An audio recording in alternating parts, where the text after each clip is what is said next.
Welcome to the Total Soccer Show and our latest batch of listener questions. Today we're messing with the Premier League managerial timeline to put Arne Slot at Man United. Oh boy. We're asking how Nottingham Forest are so good, and we're asking if assists are good at all. I don't know. We've got lots of questions coming up on this episode. Stick with us. My name's Ryan Bailey. Joining me today, it's your friend, it's my friend, it's the Taylor Rockwell. Hello, Taylor. Hello, Ryan. Starting off with an alternate universes question on a Listener Questions episode could be great, and it could lead us into a rambling, nonsensical episode, but that's kind of what Listener Questions become, so it's fine.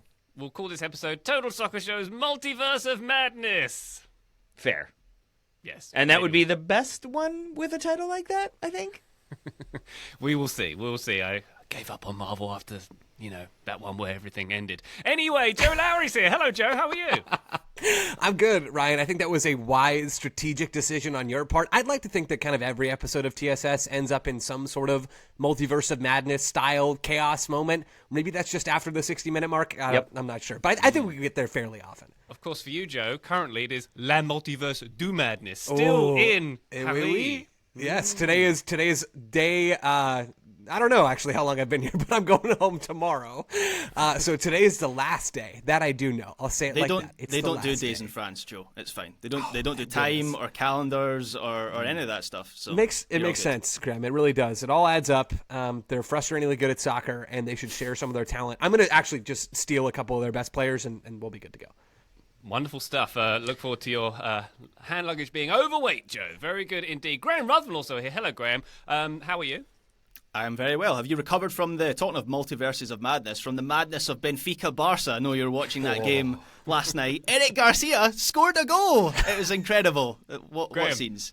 On Champions League days, particularly in league phase, the phasening, I so rarely pick the game to watch. And I'm so pleased that I picked the game to watch. Well done. On Tuesday, and I got that one. Wow, what a game. So I started with Club Brugge versus Juventus and very quickly switched over from that match. That was the only game that finished 0-0. It was quite the night, and we'll be discussing this on Thursday's show, but it was an incredible game. We will. Excellent plug for Thursday's show, Graham. And while we're plugging, patreon.com/Total Soccer Show is where you can support this here endeavour with bonus episodes, bonus video content, and access to our Discord server where all the cool kids are hanging out. And also, you may know that we are now on YouTube. You can see our lovely visages on the YouTube right now. And if you are there, you can even see Graham Ruthven wearing a different kit every day. Today, it's Thailand, which is wonderful. Graham, it looks like you've got a cross between like a high-vis safety jacket and a bowling shirt right now. That's the brand I was going for, yeah. And it's a limited edition shirt for the 100th anniversary of the Thai FA. And it came in a box. And any shirt that comes in a box immediately makes it fancier. Yeah, so, I'm a fan. You know what would make it fancier, Graham? If the tie shirt came with a tie. Nope, sorry. Dad joke's gone too far. YouTube, check it out. We're on there. Link in the show notes. Thank you very much indeed. Let's get to our listener questions, shall we? This one comes from Peter Shark, who is in our Discord. Peter says, I want to propose 2 alternate universes. Here we go, multiverse starting. I want to propose 2 alternate universes to ask each of the fearsome foursome, do managers matter? Oh, Joe's licking his lips as we read out this question. In alternate universe number 1, the timing of appointments works out differently, so that this season, Arne Slot is Man United's manager, and Erik ten Hag is Liverpool's manager. In alternate universe number 2, it's Slot at Man U and Ruben Amorim at Liverpool. Are the club's fortunes the same as in the universe, and as in this universe, in each of these 2 alternate scenarios? Now, Joe, I'll come to you first because you have opinions about the worthiness of coaches, assists, and most things to do with soccer. I would suggest that no matter what coach goes in at Man United, they are not as fortunate as they are elsewhere. I would suggest that Arne Slot or whoever else would be ruined by United, their squad, their philosophy or lack thereof. I would suggest, Joe, that if Sir Alex Ferguson came in his prime right now to Man United, it would take a good 5 or 10 years before he got them remotely back on the rails. Joe, what say you? Like what actually happened with Sir Alex Ferguson when he came in. And he was given the time back then. There was Ferguson out banners at Man United. He got given the time. Fergie time was longer back then than a few extra minutes at the end of a game. Indeed. I mean, time is a flat circle, as we've established in this multiverse of madness. But, Joe, what say you on my philosophy there? Ryan, I say I've never wanted to give you a great big hug more than I do right now. I I mean, yeah, I think you're 100% right. And we have years and years and coaches of worth of evidence right now that says exactly what you just said about Manchester United. I guess one thing, if Ruben Amorim was coaching Liverpool instead of Man United would have one more working TV. I don't know. I guess that's a good thing, I suppose. Realistically, I think regardless of the scenario here, it doesn't matter what universe we're talking about, in both scenarios, Liverpool maybe do slightly worse. I'm happy to concede that. Maybe Man United do slightly better with Slot as their manager, but their fortunes are more or less the same, right? One squad, Liverpool's, is great. It's a really, really good squad. It's probably the deepest in the Premier League. I think we've seen that play out over the course of this season. There's a lot of talent there. One squad is not very good, and we've talked about that maybe too much. We've talked about that a lot over the last several months and maybe even seasons. In my mind, and I said this on a Big Thing episode we did when Arne Slot was going to be the next coach of Liverpool, in my mind, it mattered quite little from a soccer perspective who replaced Jurgen Klopp for this season. Liverpool were going to be like a top 3 team pretty much regardless. And it's great that they're going to win the title this year. And I do think there are choppier waters ahead. And there's also the personal stuff that you got to deal with. So I'm not saying that you can just go appoint Joe Schmo to be the Liverpool manager and they're going to win the title. It's not that simple. But I don't think Liverpool's squad was going to be anything else but good this year. And for Manchester United, we know that they have needed more than managerial lipstick on a pig for literal years now. So yeah, I don't think this really makes a huge difference who's coaching these teams as long as they're mostly qualified. It's the players that do the majority of the heavy lifting here. Can I ask Joe one follow-up question there? But if we go with the question for a second, if it's reversed and Slot is at Man United, do you think it matters between Ten Hag and Amorim? Do you think they're both getting roughly the same results out of Liverpool, or is that too big of a question? I think sorry, Ryan just had a solar flare pass across his camera. I just cleaned my lens. I had too much mayonnaise on the lens. Perfect timing. Are you also wearing a grandma sweater? Like we didn't have a 30-minute pre-show meeting for you to do that lens cleaning. Fashionable. Taylor, to get to your question, sorry, Ryan. I think it might matter a little bit. I don't know, really. I don't have a great answer to that question. And this is why I kind of said maybe Liverpool do slightly worse if it's not Slot, because I do think he's done a really good job. Yeah. And maybe Slot does better at Manchester United, so they do a little bit better, right? I think we will talk about this later as well. Managers do matter. Like, managers have importance. They make impacts on teams. They make incredibly important decisions. But they just matter less than I think a lot of people think they do. And that's what I always try to get at here, is it is not Arne Slot that is winning the title for Liverpool. It is their incredibly talented players that are earning the majority of the credit here, or they should be. And so I know that doesn't directly answer your question, but I don't have a good answer. I think that's at least roundabout enough to get us close. I think there's greater variance on the Liverpool side of things, right? On Manchester United, completely agree. I don't think any more needs to be said about them. They have a bad squad of players, and multiple managers at this point have struggled and failed to get them winning matches. Liverpool is trickier for me because I think Arne Slot, the reason Arne Slot has worked so well for Liverpool this season was they treated him as part of their overall squad building, right? So they went and got a manager. There's overlap between him and Jurgen Klopp. They spotted a manager that could progress the team in a slightly more nuanced way, but wouldn't make drastic changes. I think you bring in another manager to that team who has drastic ideas of we're going to play in a... I mean, Ruben Amorim was considered for the Liverpool job. There was a week, I remember last summer, where everyone thought Amorim was going to be the Liverpool manager. And apparently they were nervous about his insistence on a back three and how that would work with that squad. And there'd be questions over, would Mohamed Salah be in the same areas of the pitch if he's having to play a little bit more narrower? Does he work as a wing-back in that team? So I think there is a world that Ruben Amorim goes into that team and Liverpool are pretty drastically not as successful as they are right now. That's not to say they'd be mid-table or anything, because there's talent still within that team. But I think there is greater variance on the Liverpool side. Ten Hag is interesting because towards the end of his time at Manchester United, I mean, he just seemed like broken as a coach and as a person. He was worn down by the tedium of that situation. Yeah, but if you put Ajax Ten Hag in this Liverpool squad, maybe that would be a good fit. I'm less certain on Ruben Amorim just because of the formation and the tactical stuff there.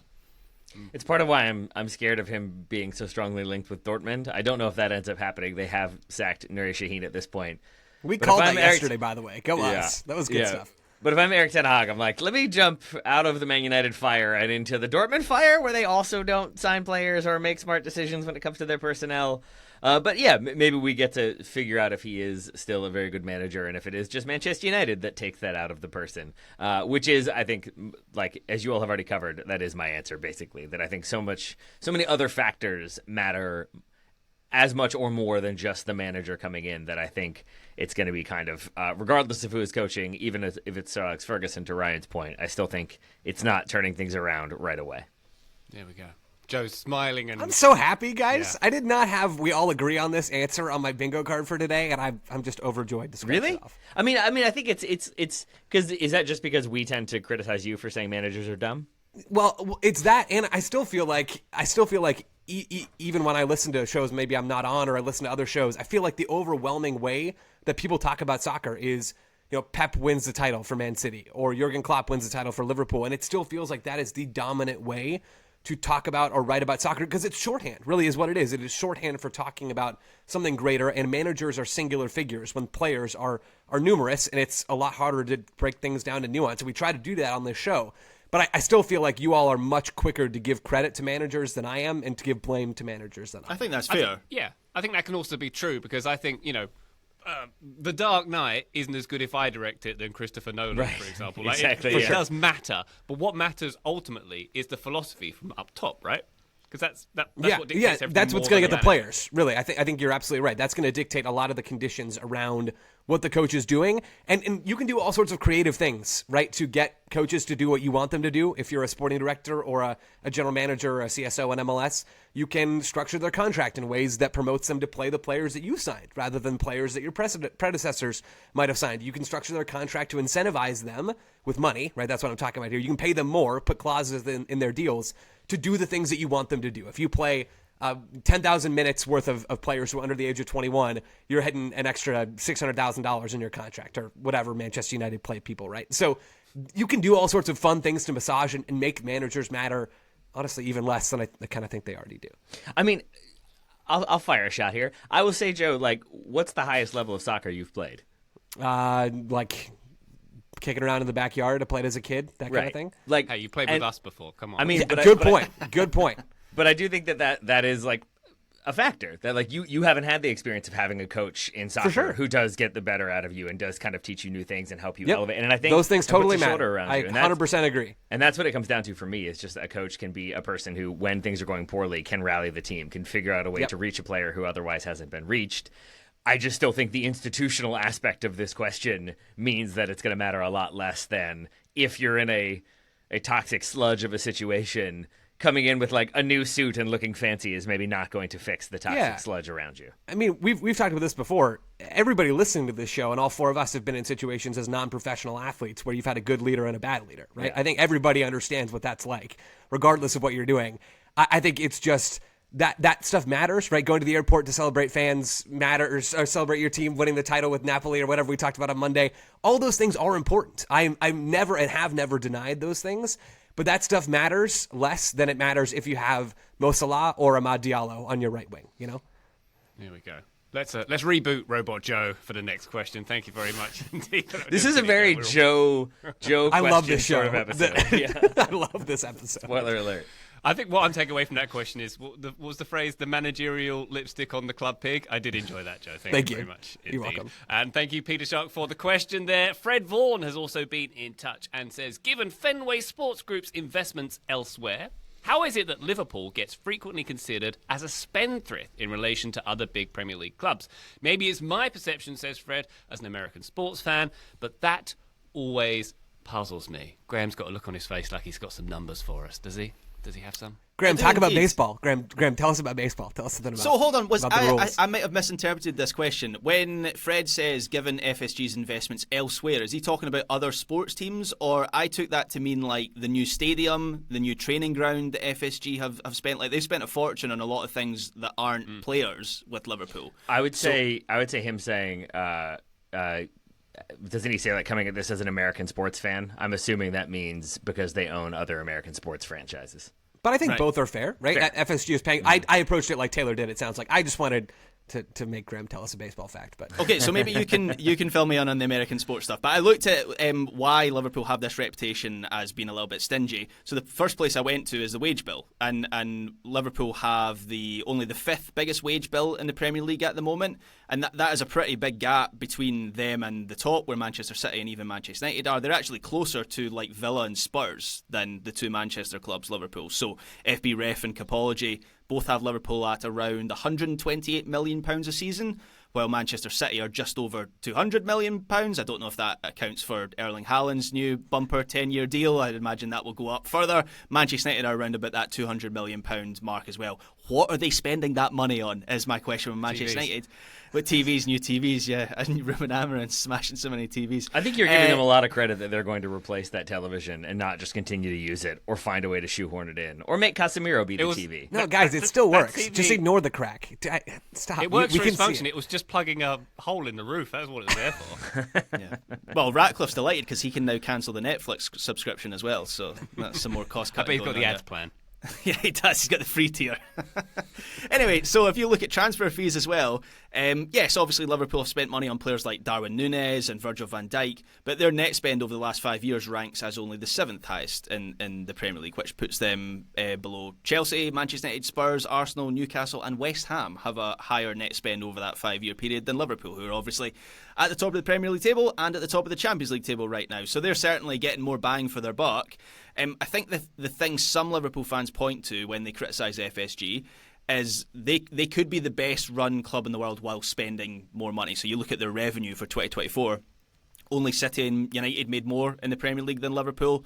And the strategy that they have, it does put a lot of pressure on them having a high hit rate with their signings. So at some point in the future, I know it's difficult to imagine now, Liverpool will have a couple seasons where they whiff on some signings, and that does put a pressure on them where it maybe doesn't with Man City, where they're spending a higher rate in the transfer market. But for now, they are so effective in the transfer market with what they're doing, but that is why they have a reputation for being a bit stingy. They don't spend as much as other clubs. Yeah. So Taylor, is the TLDR here for the answer? In relative terms, Liverpool make good choices and spend well? Yeah. And are well run? Basically, that's it? I think that's it. I don't think there's a sports franchise, with the exception of maybe the Mighty Ducks, who didn't exist before those movies and existed afterwards, that has benefited more from being in a movie than the Red Sox and FSG. They're at the very end of the movie Moneyball, for people who haven't seen that one in a while, where they basically try to hire Billy Beane, and then there's the end credits thing, spoiler alert, where they basically say, like, using the principles of Moneyball and Billy Beane, the Red Sox went on to win the World Series. I swear that is the establishment of FSG as these geniuses who know how to do everything better than everybody and know how to deploy analytics and make smart decisions. And I say that like with a critical tone, but it is not meant to be, because I think there's a begrudging respect from me for what FSG have done, which is, I think, make very calculated, shrewd decisions and understand when they need to spend more to get the player that they want, and then they will splash cash, maybe above market value, to get a player in that they think is going to make the difference, but also don't break their wage bill or wage ceiling. Don't kind of put themselves in positions where you're now paying one player $300,000 a week. Now everybody wants that, and you start to kind of shoot yourself in the foot in that way. I think they tend to make really calculated, intelligent decisions that, if it weren't for that cameo, I would maybe see as stingy and kind of spendthrift, but instead I see it more as like a machine that is making the decisions, and those decisions tend to be unemotional, but oftentimes correct, because they get in players who then do make the squad better, do fit the philosophy. I think, to your point, there is maybe a point where they will need to significantly strengthen, but I think they've also then put themselves in position with FFP and with PSR where that is a possibility, because they are usually so good with their investments and how much they spend versus how much they sell. Yeah, Graham and Taylor have covered this really well. I want to go at it from the angle that jumped out to me first when we started going through these questions, which is the Red Sox, which are the other huge club. I know FSG also owns an NHL team in Pittsburgh. I don't have the hockey knowledge, but I did dive all the way into lower mid-tier on salary cap are the Pittsburgh There you Penguins. go. Okay, nice. As far as the Red Sox go, my perception of them was probably top 3 spender in baseball. I think about the Yankees, I think about the Red Sox, I think about the Dodgers. Probably reverse the order of those last two. On average, they have been 4th in Major League Baseball in payroll since 2010. which is when FSG bought Liverpool, by the way. That's why I did the cutoff there. So they're on average 4th. They have finished first a couple of times since 2010, but they have also finished like 12th and 6th and 4th a bunch of times. So 4th on average when you run through all the rankings. According to Capology, I looked at the same numbers Graham did, Liverpool have finished 4th or 5th or 6th in payroll in each of the last 11 years, which was as far back as I could find the data going. Essentially, Liverpool are to the Premier League what the Red Sox are to Major League Baseball, which is not exactly what I would have thought. I would have thought the Red Sox would have been higher up in those rankings more consistently, rather than just being 3rd or just being 4th or even dropping down to 6th like they did a couple years ago. But essentially, they're equivalents to each other. In Liverpool, I've never characterized them as a spendthrift. I don't think any of us have before, because they're a huge club. But it also just puts in perspective, when you're spending 64% on your wage bill as Man City, which is what Liverpool are doing according to Capology this year, when you're spending 66% of top spending Man United last year, that puts into perspective, if you're one of the biggest clubs in the world, these other clubs are operating at an even different level. Liverpool still huge, Boston Red Sox still huge, FSG still huge, but they are not splashing the cash like Man United or like the state-owned clubs in the Premier League. Yeah, and I think that really is the differentiator for me, is just that there's an accepted belief that, if you want to challenge for the Premier League title, if you want to challenge for top 4, if you want to be in those conversations in a sustained way, then you have to spend money. It's what Chelsea have done. It's what Man City have done. It's what Manchester United have tried to do. And then with Arsenal even, I think there's an idea that like they kind of break their spending structure in order to be more competitive and to go out and sign bigger and more expensive players and have that have an impact. I think Liverpool spend an okay amount themselves. They spent 170 million plus this summer. They spent 145 the year before. They just also make smart sales at the same time, which kind of cuts down the impact of that. And then there are windows when they really don't spend as much because I think they don't see the value, or they feel comfortable in their squad, or they want to bring through young players, or some combination thereof. And so I think it does just become the lens through which you are viewing a team that is consistently in the top 4. You assume that they are spending a maximum amount of money, and when they're not, it becomes a question of, well, why aren't they? Why are they so cheap? When in reality, I think they're just being efficient and cost effective. I think the best thing that Liverpool do in the transfer market is they will wait for the player that they want. So they did that with Virgil van Dijk. They tried to get him in the summer. They didn't go and get an inferior player. They waited for Virgil van Dijk. They got him in January. They paid, at that time, I thought, slightly over the odds for Virgil van Dijk, but they were so certain that that was the guy that they wanted. They were willing to pay big and wait. They also, last summer, obviously we've spoken about this at length on the show, wanted Martin Zubimendi. Instead of going to get an inferior player for that position, they're waiting. And actually, it's got to the point now where Liverpool maybe don't need another central midfielder in that unit. McAllister and Gravenberch have been so good together. But they don't do what I think Manchester United do, where when Erik ten Hag comes into that club, he wants Frenkie de Jong. That's the number one midfielder that he wants for that rebuilt midfield unit. Can't get Frenkie de Jong. Who do they go and get? Casemiro. Completely different central midfielder that then has a number of knock-on impacts for that team further down the road. Liverpool don't do that. I think that's one of the things that differentiates them from the rest. And then one final thing worth noting, because I don't think we've mentioned it yet, is just that when it comes to, let's say, the Red Sox, worth remembering that you are basically making trades and then you are renegotiating contracts or paying a free agent an insane amount of money to lure them to your team. But like, Joe, do you have the Red Sox payroll in front of you? I think I had it between 158 and 168 million. Yeah, I don't have it up anymore, but that's in the right ballpark. Which is less than Liverpool spent on transfers this past summer. They spent 172 million euros, so that's already above that payroll, and that's just to sign players to then pay them an insane amount of money. So it's also worth remembering that Liverpool are spending a massive amount of money just to be able to then give players a massive amount of money in their contracts. And so that is always going to ratchet up the amount of spending for Premier League clubs, or really any clubs in Europe. All right, Fred Vaughan, thank you very much indeed for your question. Listener, right now, just take a couple of minutes to listen to some amazing goods and services that you could take advantage of. And when we come back, we're going to be talking about Nottingham Forest and why they're doing so well, Inter Miami, and much more. Join us then. Total Soccer Show, welcome back to our listener questions. Daniel Martini, great handle, has been in touch with us. What's going on with Nuno at Forest? I loved watching Nuno's Wolves team from Championship promotion to mid-table Premier League. He then struggled at Spurs and with Forest last year. What has changed this year, and is it sustainable? sustainable? We have, Graham, as we recall, Forest in third in the Premier League, 6 points off the lead in the Premier League, completely defying expectation this season. What I was interested in is whether this is kind of a Leicester-esque flash in the pan this season, and is it sustainable? And I actually looked at some of the numbers. I wanted to know, would this Forest team have been top at this stage in 2015-16 when Leicester obviously won the league? So after 22 games in 2015-16, Arsenal and Leicester were top of the league with 44 points. Forest have 43. So they're a point behind the pace of Leicester, who won the league. So, yeah, I mean, obviously in that season, some of the big boys, or all the big boys, faltered, essentially, in 2015-16. Kind of like this year, to be honest, except one of them. Except one of them. One of them's still ahead, Joe, I suppose. And that's I made that point over Christmas on Blue Sky. There was a game where it was exactly the same. They'd matched Leicester's tally after the same number of matches, and I said that on Blue Sky was the only difference between this and the Leicester season is Leicester didn't have a big six team that was a true competitor, whereas Liverpool are obviously running away with it this season. I say like the only difference, but I do actually think there's quite a bit of a difference in the squad construction of the two clubs, because Nottingham Forest have spent quite a bit of money over the last couple of years, whereas Leicester was, I mean, Riyad Mahrez, I'd never heard of Riyad Mahrez before he came into Leicester City. Same with N'Golo Kante. It's not the same with Leicester City. Like, they have signed players that I've heard of. They spent quite a bit of money to get Milenkovic from Fiorentina.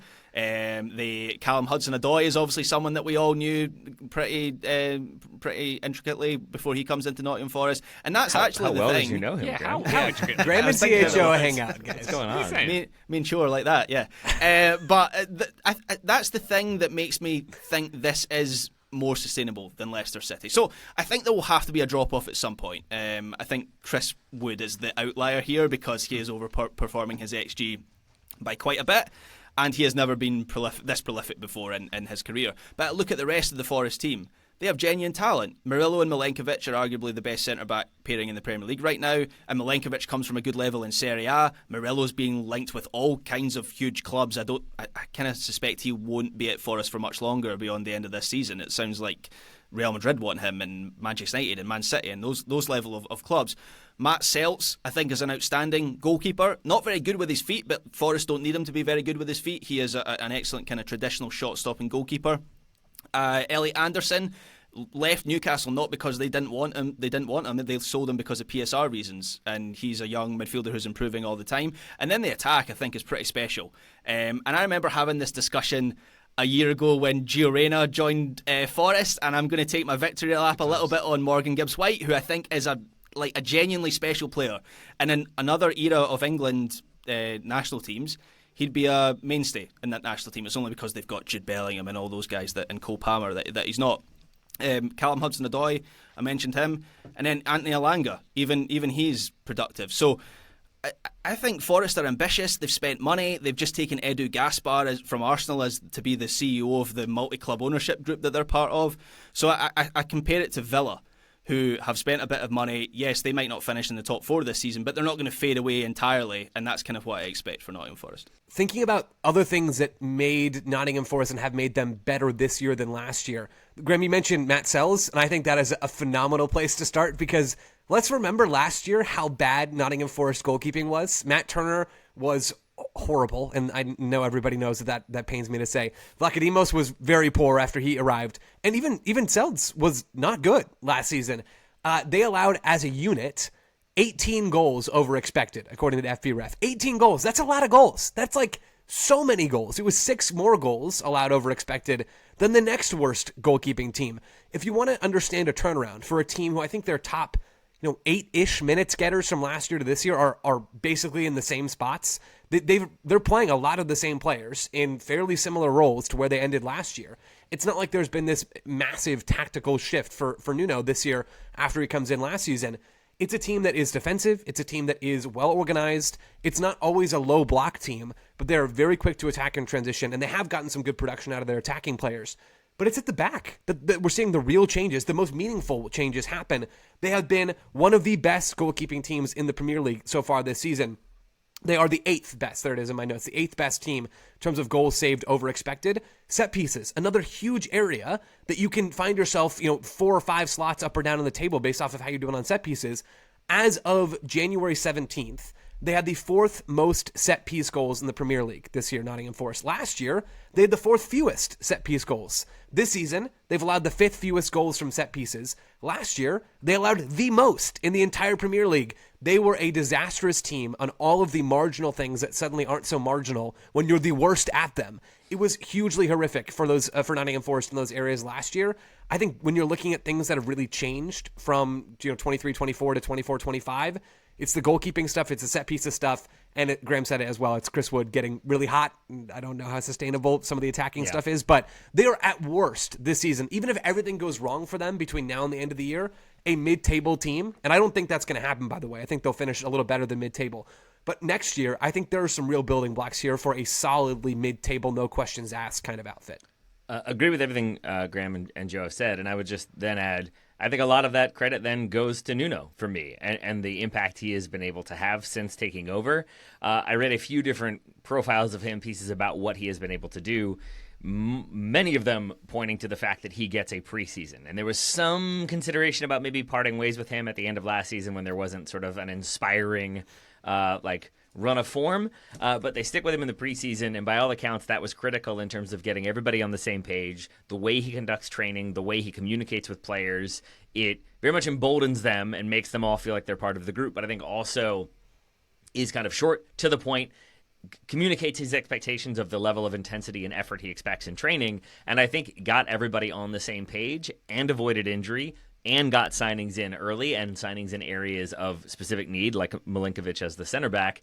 And I think allowed them to come out of preseason feeling like a much more unified unit that also had an understanding of how they wanted to play and had a bit of adaptability that they didn't have last season across the board. Part of that is that he has Rui Pedro Silva with him, his trusted assistant, who he did not have at Tottenham. And a lot of it is the sort of situation of being a person that was seen as like, this guy can save our season, and in some ways he did, but can also help us evolve and kind of improve our style. And you contrast that with like when he takes over Spurs, and he is their kind of publicly, eighth choice, I think, when they end up signing Gattuso him. was ahead of him. That Right? says everything. Which is insane. And I think doesn't get the full preseason, doesn't really get the kind of buy-in from the squad, has issues with like Harry Kane still. Maybe he's going to leave, maybe he's not. It just never felt like he was their guy. And then I think he doesn't help himself. There's a story about I think it was Europa League, it might have been Europa Conference game, that he basically leaves the entire senior team at Tottenham in London, takes the reserve team thinking, well, I'll give these guys minutes and it will be sort of a nice motivation for them. And instead, it's seen as like that's how stratified this team is, that the first team gets to play on the weekend, the reserve team can only play midweek, and that's all we get. And it just kind of felt like he didn't have a good reading of the room. By contrast, I think he has used maybe the second most number of players in the Premier League this season. I think Brighton is ahead of him and ahead of Forest. That's actually quite surprising. Yeah, in terms of his like substitutions used, but I think also with the squad he has used, I think he has had good rotation. Oftentimes, I think utilizing a key kind of group of starters, but I think happy to rotate and give players minutes and give substitutes minutes and opportunities. So I think on the whole, it feels like there is much more buy-in and collective belief in this team. And I think Nuno has done a lot of that with his kind of approach to management. My concern with Forest for the rest of the season is if they have injuries to a couple of key players where they just don't have the depth to replace those. If the luck holds out, because they have been lucky with a lack of injuries when you contrast them to some of the other teams around them. If that luck holds out, I think they'll finish top four. I think they're so consistent in what they do. Every player knows their role in that team, and they're extremely effective. I think they'll make it stick. I think they'll qualify for the Champions League. I am just concerned about that squad depth. Just to take us very quickly back to Spurs, he never had the freedom at Spurs to mould that team in the way that he wanted. So there was an expectation when he went in there that Spurs would play a certain way, they'd be modern, dynamic, expansive, and that's just not Nuno ball. And that lack of freedom is reflected in what you were saying there, Taylor, about his assistant not coming over to Spurs with him. It was like he was there in body but not in spirit. No, he wasn't their first choice, and they were just waiting for Antonio Conte to accept their offer, and that's exactly what happened. He was out pretty quickly. Good stuff. Thank you very much, Daniel, for your question. Big fan of Nottingham Forest, by the way. Really good. If you ever make a trip to England and you dare go north of London, City Ground is a great ground to go and visit. I love Mulligan Tyre before kick-off. It's a good football anthem. There you go. Very good. Yes. And yeah, just a good city, Nottingham as well. Very good badge. Good badge with a tree. Strong. A tree badge. Whoa. Everyone loves a tree badge. This is truly a multiverse alternate reality where Ryan is praising an area in England outside of I'm London. uncomfortable. I don't know what to make of this. It's a strange new world we live in. I don't know who I am anymore. Anyway, let's go to Austin Janicki, who has a question for us. I saw on the Inter Miami subreddit complaining of the club's focus on becoming a global brand instead of focusing on the local community. Which other clubs have an outsized international brand compared to their local PSG, right, we fan can base? move on. I think there's actually two massive answers to this question, Graham. PSG being one of them, obviously. I was in Las Vegas a week and a half ago, and they have a PSG store in Caesars Palace Casino. And Joe can probably speak more, being on the ground in Paris right now. That's one more than I've seen here. No, I'm sure it exists. I don't doubt that, Yeah. but I haven't. There seen used to be one on the Champs-Elysees, Joe. Is that no longer there? Oh, You were I was the there. other day? Maybe I just haven't been paying attention, Graham. It was maybe there, that's, like- maybe that's the real problem. I was there like a year and a half ago, and it was indeed there, Graham. But Right. the point we'll make is they are much more outsized on an international scale than they are locally. The other one, the OG of this, is surely Manchester United, who in the 90s. Oh, in their interesting. peak- Right. I would had a say different Manchester massively team. so.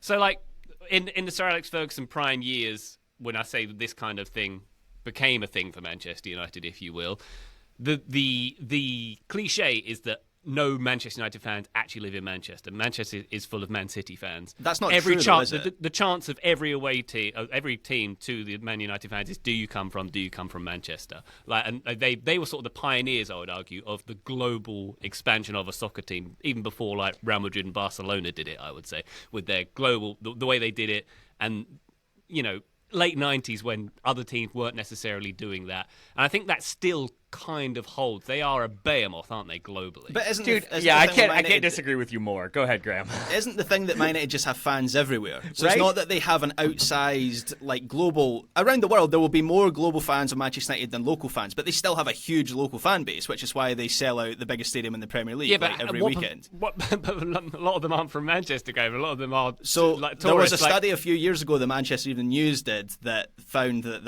actually was false, because I used to also like... Yeah. peddling that cliche, and I don't know if there's much to it, to be honest. Ryan, I genuinely feel like this is some bias showing from you, because the area you're pointing to is in my mind the area specifically when they prioritized signing from the local community, not just players but also their staff. They have a massive staff, like a massive amount of employees who are all emphasized to be local, to make sure that, because Sir Alex Ferguson wants we are backs against the wall, we are all in this together, we all in it as a city.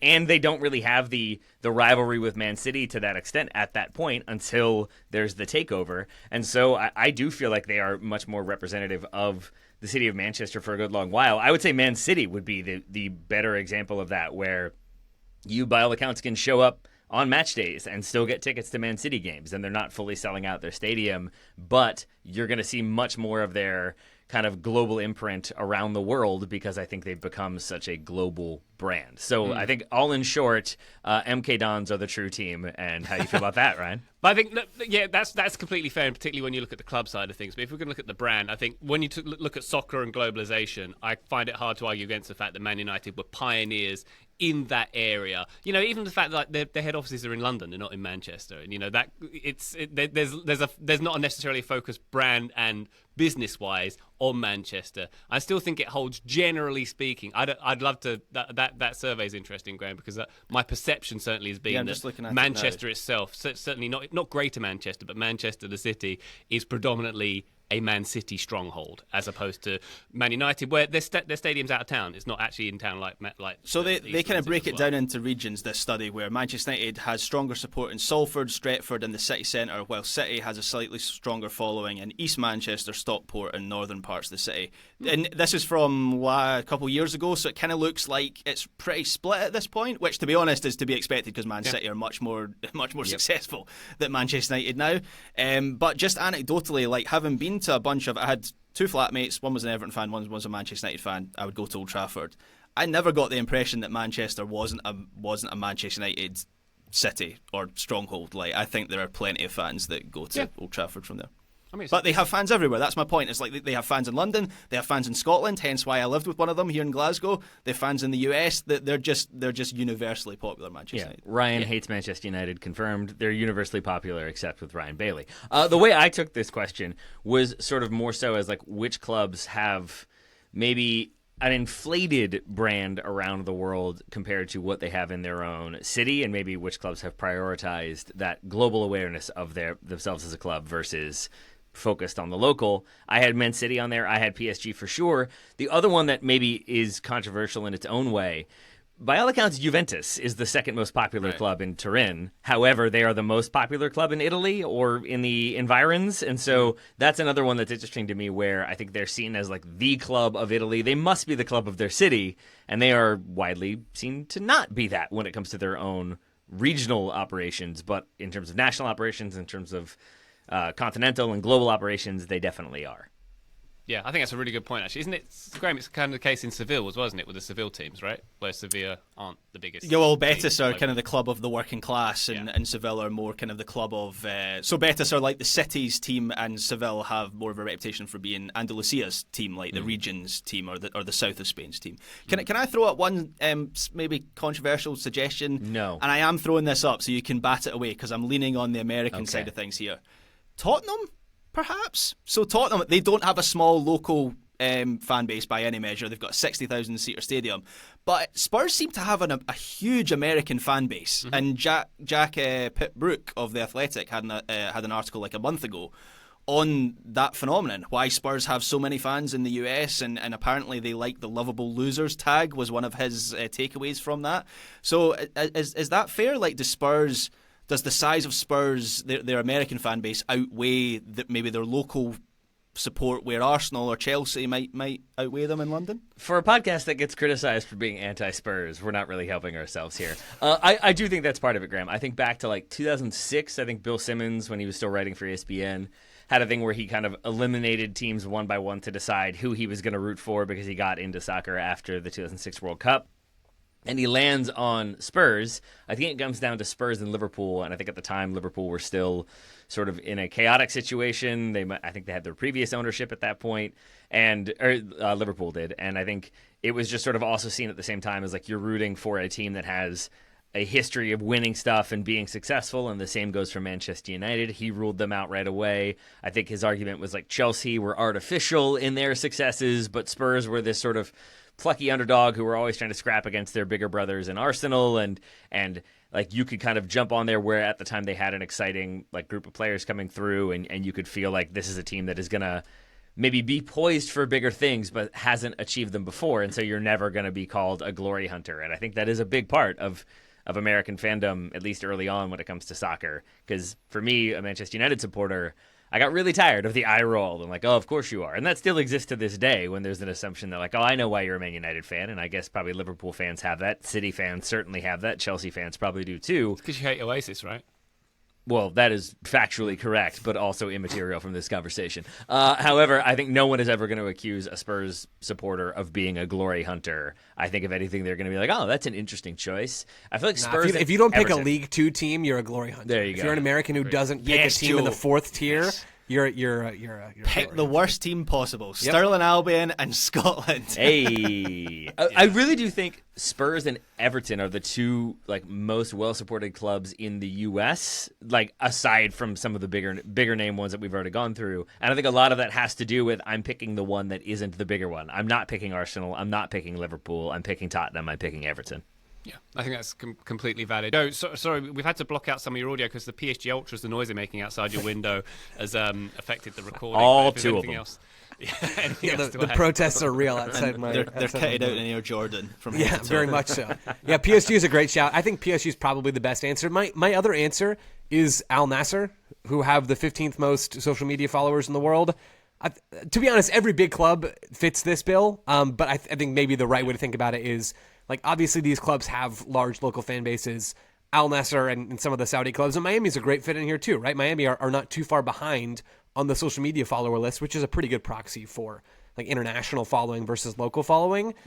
Yeah, there's a lot of ones that fit the bill, but you can drop down a tier from the big clubs and still find some in Saudi and other places that kind of check the box too. I think, Joe, the sensible answer here is what you've highlighted there, is that most big clubs actually fit this bill these days. All of them. There's all a reason of them why fit the bill. Literally all of them. Yeah, the big Premier League clubs are touring the US and Asia rather than their own, having games locally. 100%. There's a reason they're doing that. And even like, I don't know, there's a lot of, not to come back to Man United and show my biases again, but like the way that their local community, I don't feel like they're very in touch with the club at the moment. The thing with the prices going up, and if you're a season ticket holder and you get if you sell your ticket on through the club, you get £33. They resell it for £66. Like there's a lot of things going on at the moment which suggests that they and all other clubs care more about courting the global audience, which is, they've got a business to run. That's fair enough. I read a horrendous story with Manchester United last week where it was this elderly guy who had held his season ticket for 30 years and the QR code on his season ticket wouldn't work, and so the stewards had been letting him into the games just, doing the eye test of, we can see you've got a ticket and you go. And because it wasn't registering as him going to the games, Manchester United thought, this guy's not using his season ticket, and they sold his seat. And now he no longer has a season ticket. That's absolutely horrific. Is this the supporter with dementia? I'm not sure. Maybe a different story. If it is, I think they restored the ticket. But yes, your point is still valid, that there is a moment of like, no, we're moving on. We're being more efficient. Transactions must happen. There we go. Austin, thank you very much indeed for your question. One more quick break and a couple more listener questions coming right after. Stick with us. Total Soccer Show, welcome back to our listener questions. Ira Jersey's been in touch. Hello, Ira. It's been established that Joe... We're attacking Joe so much on this show. I apologise, Joe. It's been established I'm that Team Joe after that last question, when Ryan outed himself as actively hating Manchester United, is what I came away from that Those question. Those Joe, you're my kids buddy now. in the playground in 100%. London. That's exactly what I was going to say, Graham. Ryan has shared that exact story before about how sad it made him when all the other kids were fake Manchester United fans. That's right. We all knew this was coming. Childhood trauma shapes us all. And at least, Taylor, you were completely neutral about Man United in that discussion as well. So that's hey, you come for mine, I'm going to come for yours. Look, let's all agree that assists are bad. Look, we can all band behind that flag. Right. I'm sorry that you had to sail your pond on your own one day because you weren't willing to interact with Manchester United supporters, and you just had to go out with your servants and spend time that way. I know that must have been traumatic for you. Lonely day on the waves. Thank you very much, Taylor. Ira, let's get to Ira's question. It's been established that Joe thinks assists aren't a useful stat. While it's true that a pass in the centre circle to Maradona, who dribbles 8 England players, blah, blah, blah, blah, blah, and scores what should have been the game winner, isn't helpful, dangerous crosses leading to a header or tap-ins and cutting through balls to get to a winger on goal without breaking stride are incredibly valuable. Can you think of a better stat to capture the good versus bad types of assists? What do we think of this one, Joe? I mean, we're talking about assigning a value to the importance and quality of an assist on goal. We have delineation with things like progressive passes and passing. Should we what's the formal metric for the quality of an assist, and not just like an expected one, an actual one? Nope, that's what we're talking about. It's expected assists. How can you delineate? We're talking about how actual assists are not that telling of a stat, so we can't just come back around to actual assists again. My issue with assists is that they don't do a good job of capturing how much work and therefore how much credit the passer did to create a goal, right? And Ira perfectly lays out the case that I've made all along in his question. It's a great question, and the examples perfectly get at how inconsistent assists are at telling us things that matter, which is it's not important if I pass the ball 2 feet to Taylor and Taylor dribbles 8 guys and scores. I was not important on that play. If I thread a through ball to Graham and Graham goes and scores, yeah, I was definitely more important on that play. There is a measure of value and credit that is owed to me that is larger on the pass to Graham than it is to the pass to Taylor. Every single person would agree with every word that I've just said and that Ira just said. So we can all agree on that to start with. Mm-hmm. The better stat is, and this is not especially new, and I'm certainly not coming up with this on the fly, is expected assists. That's exactly what we're talking about, also called XA. It's a stat that estimates the likelihood that a pass will be an assist. So I'll say that one more time. It's a stat that estimates the likelihood that a pass will be an assist. So that is measured by the location of the end of the pass. It's measured based off of what kind of pass it is, things like that, defensive positioning, all those sorts of things. It is not reliant on whether or not a shot is taken from the pass. It is not reliant on whether a shot is taken from the pass or not. And I think that's really important because if I thread, I'll use Ryan now, if I thread Ryan a perfect through ball, playing him through on goal 1v1 with the goalkeeper, If you try and fail to round the goalkeeper, Ryan, you're not even getting a shot off in my example, unfortunately. If you try to round the keeper and fail, that's not my fault. Like, in an assist or no assist world, in a black and white world, I'm getting penalized for that. Like, that was a great moment, and you bungled it, and I don't get credit for an assist. That's not my fault. If you go and try to round the keeper and fail, in the case of expected assists, I still get credit. It wasn't my fault that you biffed it. I still get credit. I might get, 0.5 expected assist for that pass, because it's not a guaranteed assist. Even if you got the shot off, you might have missed. Goalkeeper might have made a save, whatever it is. The same goes for the cutback example that I think Ira uses. If I cut back to you, Ryan, and maybe you just whiff, I'll use Graham again this time. If I cut back to Graham and he whiffs on it, okay, I'll use Ryan. Whatever. If you whiff on the shot, then that's not going to be penalized to me. So I really like expected assists. It credits the passer in a way that doesn't rely on things that are out of their control, and that's why assists are a flawed metric. Expected assists are way better. I think it's really, really straightforward. I just love how Joe creates these straw man arguments against himself that he then has to defend. I'm preparing. Yeah, this is common sense. Like, not all assists are equal. I think that's Joe's entire point, right? Yep. And so tallying them up as equal in the stats column doesn't really make a whole lot of sense. That's it, isn't it? Yep. Yeah. But should we give quality ratings to assists? Why not? Yes, why not? It gives us a better idea of it gives us a better metric. It gives us a more accurate metric of what we're watching. And to be clear, like, this is a case, I always feel like the stats get painted at odds with the eye test. The examples I just gave of me playing a through ball to Ryan that's really valuable, puts him in one-on-one with a goalkeeper. You don't need a stat sheet or a statistician to tell you that that's important, right? Or that's a good thing to do and that had value. We would all recognize that. So, Ryan, it's totally fine for you, and I'm not saying that you said this or not, although I think you do fall into this camp. I'm not expecting you to troll the internet for expected assist tallies. You don't have to do that. If you're watching games and you're thinking, yeah, this guy has played a lot of really important passes, he's probably going to rank pretty well on the expected assist side. Now, maybe you caught a good game of his, and maybe it's not representative. What the stats give us is a broader sample size with less work. It's not perfect. Expected assists are not a perfect stat by any means. But if you do care about measuring a player's ability to create chances with their passing, expected assists are certainly a better way, not perfect, but a better way of doing that than just a regular assist. Okay. Taylor, anything more to add before we move on? Nope, I just want Joe to be happy. I'm fine with it. I think I'm just going to come to Joe for was that a good assist or a bad assist in episodes, and Joe can give us thumbs up, thumbs down on his thoughts. It's Roman Emperor style. I like it. Mm-hmm. It's the rage that fills me when they're like USMNT aggregator accounts on social media. Mm-hmm. Like, do all caps and, Tim Weah assist and he tapped the ball 3 feet to his left. I mean, to be fair, I wouldn't be able to do that probably because I'm not very good at soccer and I wouldn't be in there in the first place. But, like, I don't know, we can just use a little common sense to figure out what plays are highlight worthy and which ones aren't. And just because it's an assist doesn't mean that it was actually a good thing. How much to blame is fantasy football for that, for assists? Like, because I think for the way that the way that you're talking about, Joe, where people just take them as like a blanket thing. Because growing up, like, assists weren't. I don't think anyone playing in the playground was like, "Oh, great assist!" Like they would say, like, "Great pass through" or like whatever. And I just think assists might be linked in some way to fantasy football. That's a great shout. I knew that I loved Graham's childhood friends. I think we would have been great friends, all of us, Graham. Would have been great. We all loved great XG. through ball with an approximate 0.4 XA value. Oh, the really, XG really nice. on that was over 0.6. Great chance created there. Yeah, Joe, on the list of things that annoy you in modern soccer, is the golden boot tiebreaker being assists? Where is that on the list for you? That's pretty close to the top, and not even for like a statistical reason. I think assists are a bad stat, but it has nothing to do with that. It's just that I thought golden boots were about scoring goals, right? Like, What should the tiebreaker be? Pair? No, goals per 90, like some sort of efficiency. If you and I score 20 goals, Ryan, but you do it in 10 games and I do it in 20 games, you're better. How many goals go in off the underside of the bar would be my... Yeah, that's good. That's it. That's the answer. Yeah, strike what I said. Graham's is better. Ira, thank you very much indeed for your question. One final one to squeeze in this episode from Stuart Colley. With the transfer of 2 Georgian players, what other countries are in a similar position, like the US, of having players in big leagues with thoughts of grandeur? Now, I don't know if I 100% am on board with the premise here and whether we take shade from the comparison of Georgia and the US here, but I think we do.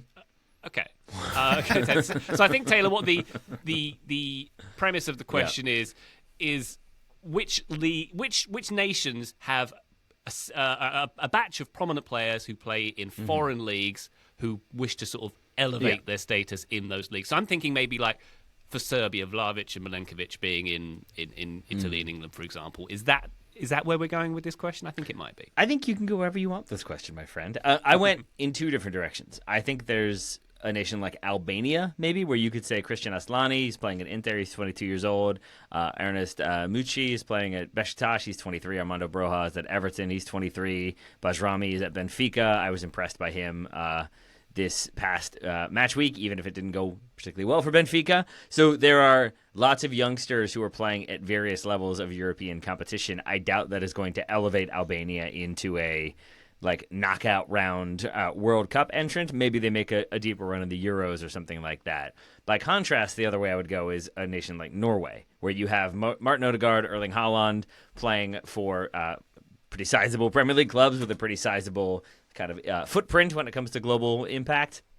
But then there's Andreas Schnelderup, another one who I was impressed by for Benfica. He's only 20 years old. Oscar Bob is 21 years old, playing for Man City, Graham's favorite. And you've got a lot of other youngsters playing at sort of high-level clubs in the Bundesliga, in Serie A, in England, that I think we still haven't really seen Norway click into the level that I would expect with some of that talent, but I think that they've moved plenty and have developed plenty of youngsters such that I think they could be in that conversation too.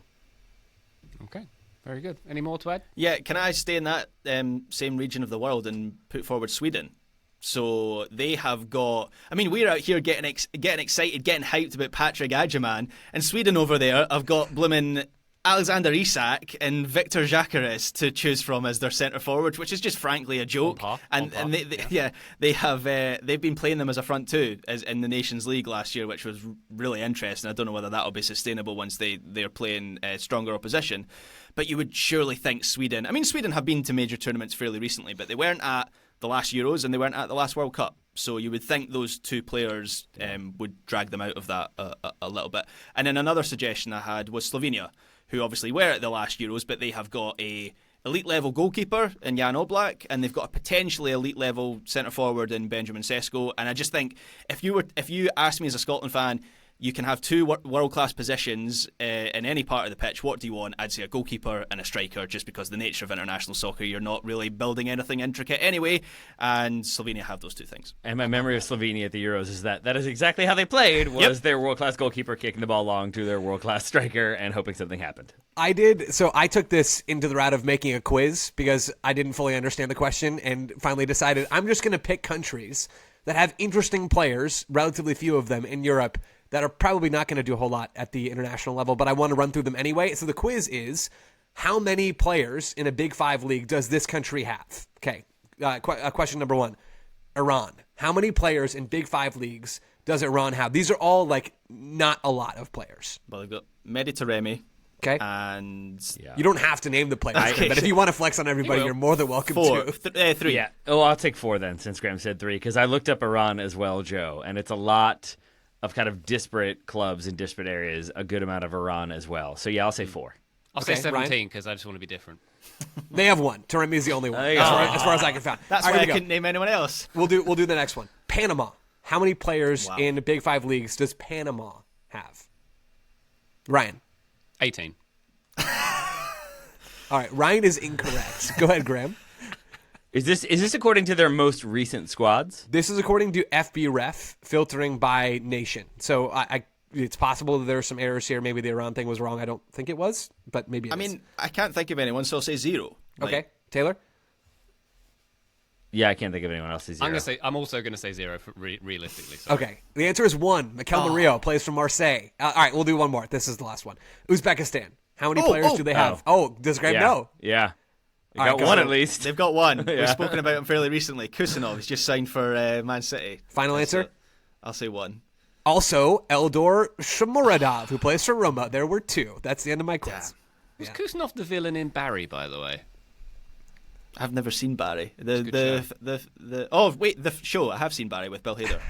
Not Barry, the place in Wales. I mean, no, I've never been there. Yeah. Anyway, I diverse. Thank you very much indeed, Stuart Colley, for your question there. Unless there's anything more to add, Taylor, or should we get can I put forward Scotland in this category? We've got some players at high level. We've got only if you make your Regan voice sound even higher. Graham. Then I'll allow it. Well, I'm nervous. I'm going to get. I'm not. I'm nervous. I'm going to get shot down. Yeah, McTominay and McGinn and Andy Robertson, and we've still never done anything at a Euros. So hopefully one day that'll happen. There we go. One can but dream. There you go. Thank you very much indeed, Stuart. Thank you to everybody who submitted a question on this here episode. If you'd like to do so, TotalSoccerShow.com/questions is where you can head. You can also head to our Discord, which you can access at Patreon.com/TotalSoccerShow. We love it when you head there, and it's the best way to support us. But for now, from this episode, Taylor Rockwell, thank you very much indeed for your insights, as always, my good man. Thank you very much, my good man. Thank you very much, Graham Ruthven. Thank you, Ryan Bailey. And merci beaucoup, Joseph Laurie. Au revoir, Ryan. Listener, thank you very much for joining us on this one. We'll be back on the feed very shortly, but for now, bye!